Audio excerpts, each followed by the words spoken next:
Dan pemirsa, untuk mengetahui jalannya puncak KTT G20 di Nusa Dua Bali, kami akan ajak Anda bergabung bersama M. Reza yang berada di venue acara KTT G20. Selamat sore, Reza. KTT G20 resmi dibuka. Sejauh ini bagaimana jalannya agenda puncak KTT G20? Isu ketahanan pangan dibahas pada sesi pertama. Apa yang menjadi pesan khusus terkait isu pangan ini?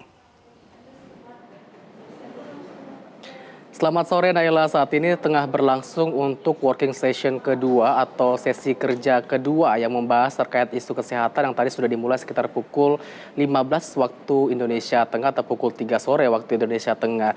Dan tadi juga sebelumnya sudah dibahas dengan sudah diikuti dengan berbagai agenda. Yang pertama adalah working session yang pertama yang membahas terkait dengan food and energy security dan juga dilanjutkan dengan makan siang dan dilanjutkan sekarang dengan sesi kedua.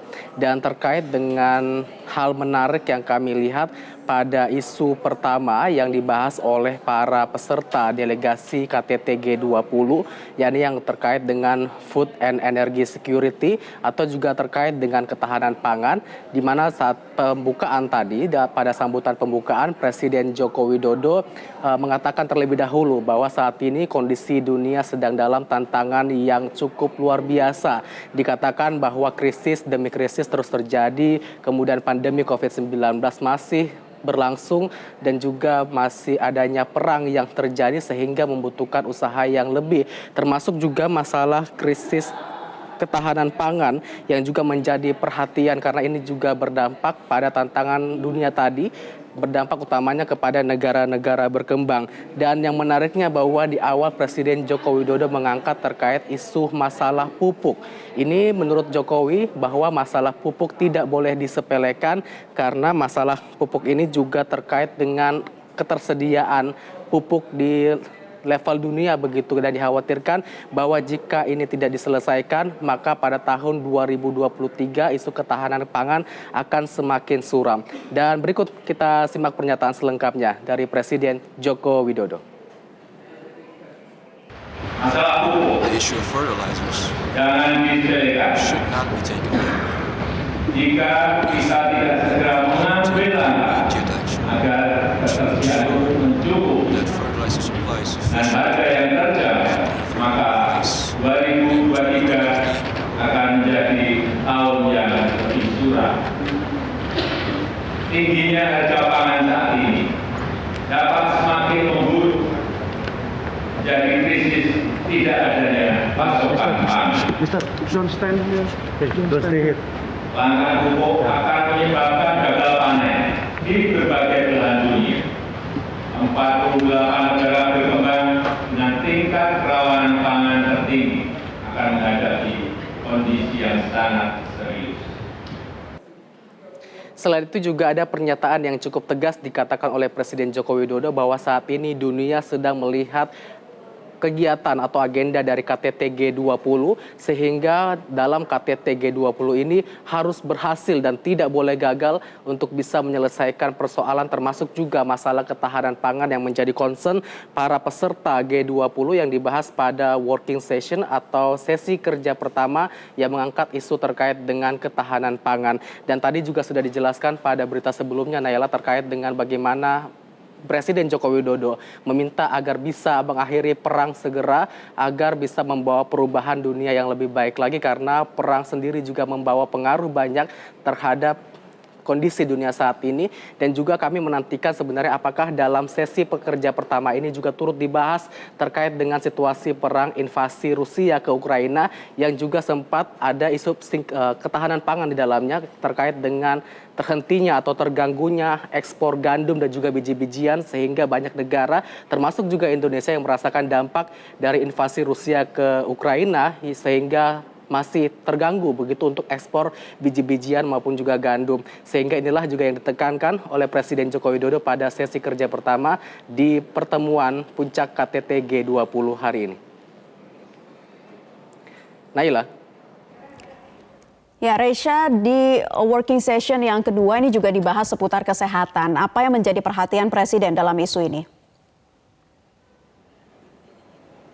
Naila, pertama Presiden mengatakan bahwa saat ini kondisi pandemi 19 COVID-19 sudah mulai pulih, namun dunia tidak boleh lengah dengan kondisi ini. Untuk itu ada beberapa langkah yang disampaikan oleh Presiden Joko Widodo yang bisa dilihat pada grafis berikut ini, bahwa Presiden Joko Widodo yang pertama mengatakan bahwa untuk adanya peningkatan atau penguatan dari segi arsitektur kesehatan global. Presiden mengatakan perlu adanya dorongan agar WHO bisa kembali lebih kuat dan juga bertaji untuk membuat arsitektur kesehatan ini lebih kuat, dan termasuk juga dalam G20 ini adalah salah satu aksi konkretnya adanya pandemic fund atau dana pandemi. Ini bisa digunakan oleh para negara-negara G20 ataupun juga negara-negara berkembang lainnya untuk bisa menangani pandemi dengan sebaiknya, dan juga nanti dalam pandemic fund ini bisa diharapkan bisa membangun sistem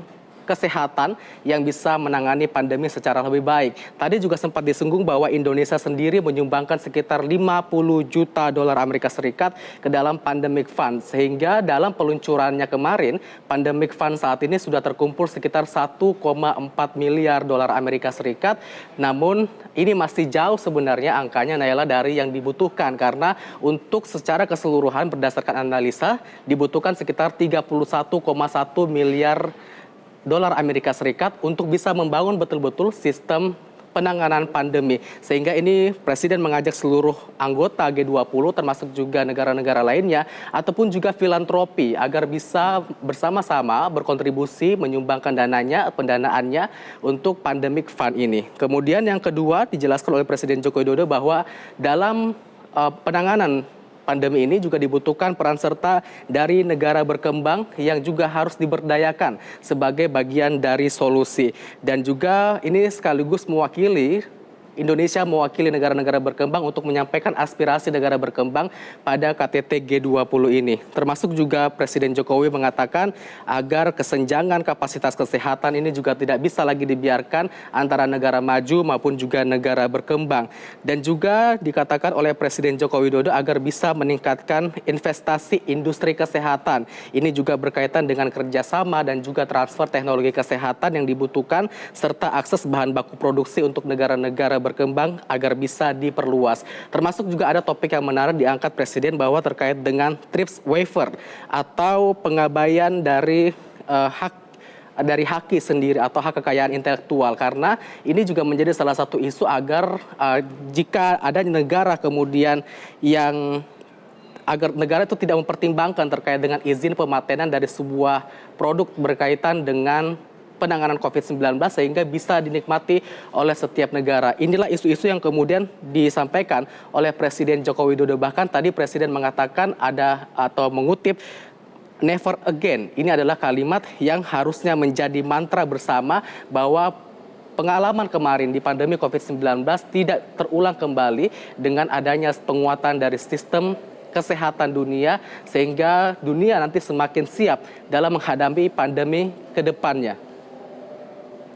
Untuk sementara, demikian, Naila. Ya, M. Reza melaporkan langsung dari Nusa Dua Bali. Terima kasih atas informasi Anda. Selamat bertugas kembali.